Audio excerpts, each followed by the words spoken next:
So tell me about Olive now. Tell Oh me about man. what she's doing and Yeah. everything, because I know you've Yeah. graduated, right? Uh-huh. We've graduated from the Smart Center. She misses it. She misses you guys. But we knew it was time when I could hear her laughing and squealing in the office at the Smart Center from all the way down the hall. And I'm like, how many kids do you guys have where there's a possibility that they're being too loud and possibly distracting someone else in session, right?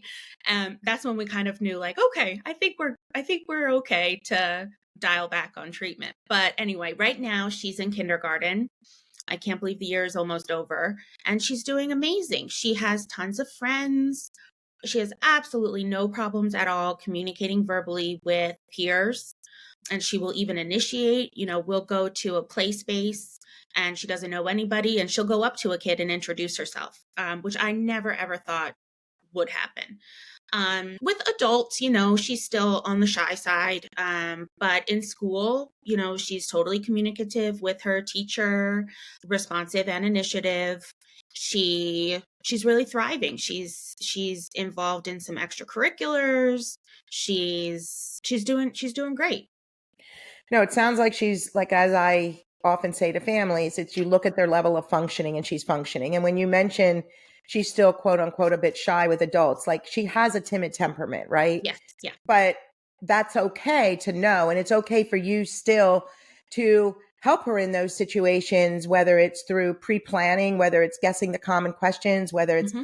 knowing you're going to go into an event of relatively new people and maybe she'll play some games and interact with them, or educate them on how to best interact. That doesn't mean she's not functioning. You just have some tips and strategies to use to maybe help her warm up quicker, right? Arrive Yes. early, bring a friend. There's so many things, and that's okay, because what's happening even at this young age is she's seeing herself in a positive light. And I can tell you, just because of treating children through the ages and seeing how they evolve, like years later, reaching out, it's building upon building. So she's set, Yes. right? She's good to go. You are knowledgeable. You're good to go. So she's Hmm. got the rest of her life to be this, person that we all knew that she was, Yes. And which I is do think, yeah, I think she's always going to be cautious. Like, that's just her. That's part of her personality. She still does have a little anxiety. We have a loose tooth right now, her first wiggly tooth. She's nervous about it. She's kind of a nervous kid, and that's okay. To your point, we know how to help her now. We know how to help her through that nervousness. And I'm amazed at how quickly she warms up in new situations now.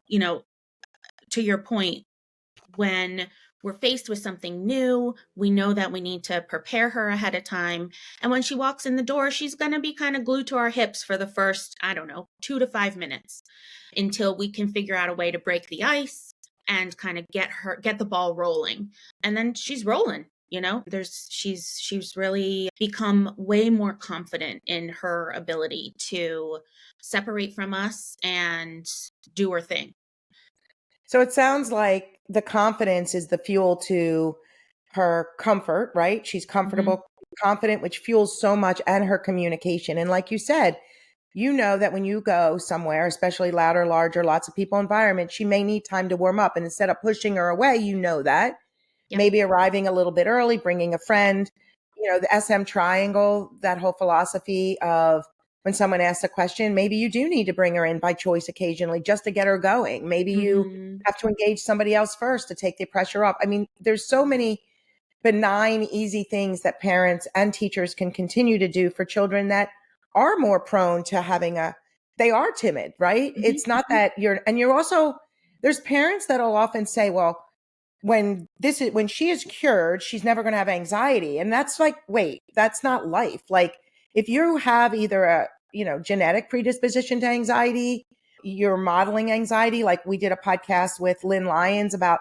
parental anxiety and how that affects our kids, and just anxiety in general. And it's not like, it's learning the coping skills. Hmm. If you're more prone and educating others on how to help and dealing with your own anxieties, it's amazing how that does filter over to children, because they pick up so much. But I don't like the word cure, although I believe there's so many that are cured, meaning like they're cured from their SM. So when someone says you can't be cured from SM, I'm going to tell you that's not true.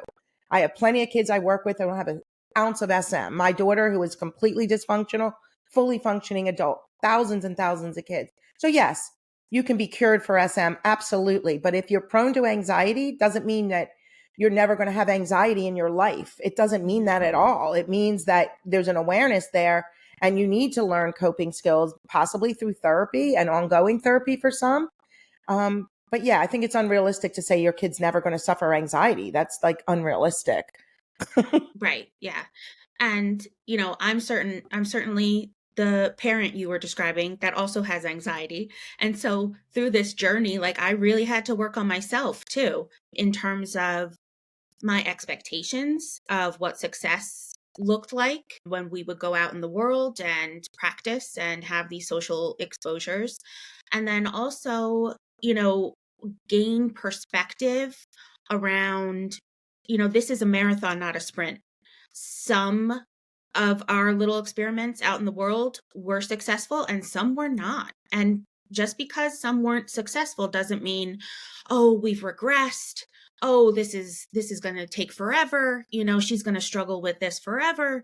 No, we got to challenge that black and white thinking and gain a little bit of perspective of in the long term, what are those little incremental successes that build into where she is today.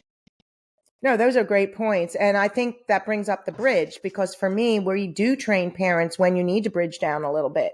A perfect example for that is when you're out and about, she's giving her orders, she's initiating what she needs, she's saying hello to the waiter or waitress, she's completely verbal, but all of a sudden you decide to go out with Aunt Sally, who you haven't seen in 3 years, and she's sitting at a meal and she's quiet and she's not as initiative and she's turning to you.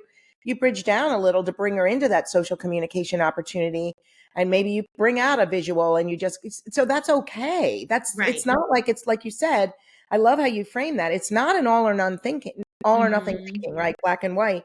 It's understanding the process and understanding that you are going to have to bridge down from time to time. That's life, right? Yes. But it's the understanding of what tools you can take from your toolbox and use at that point to help your child feel successful, to be able to at least be on the bridge and communicate and bridge them up, ideally in a situation that maybe in the past, if you were like, you need to talk, and they're not, you're just like, well, that was a failed exposure. No, that was an awareness. We went to a new restaurant with a new person and it was really loud. It was large, lots of people. Yeah, she bridged down. That's not a failure. That's an awareness. Yes. Yeah. So I really do appreciate you sharing that, because I think it helps our listeners, I'm hoping, realize, whoa, that makes sense. This happened to me last week when we were at the soccer field. I don't want to get up. And then some parents project that anxiety that they have of why they weren't verbal in that moment because they don't have the awareness.